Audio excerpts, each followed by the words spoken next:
आज आपण आलोय नॉर्वेमधल्या ट्रॉन्डेम सिटीच्या सेंट्रम एरियात आणि इथे आपल्याला दिसते हे ट्रॉन्डेम टॉर हे शॉपिंग मॉल आहे।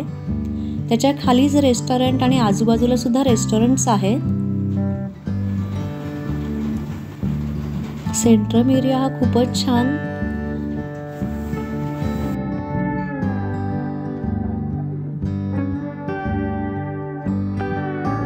आणि इथे आपल्याला दिसतंय हे फेरीज व्हील आहे। त्याची हाईट अराउंड 30 ते 50 मीटर्स त्याची हाईट आहे आणि ह्यात एका वेळी साधारण 144 लोक बसू शकतात। ह्याचे तिकीट समथिंग 80 क्रोनर ह्याचे तिकीट आहे। परिसर तर खूपच छान, म्हणजे संध्याकाळी लाईट्स लागतात तेव्हा इतकं सुंदर दिसतं इथे हे।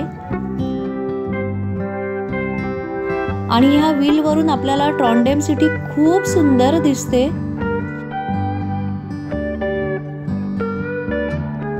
आणि कलरफुल हे व्हील बघायला इतकं छान वाटतं।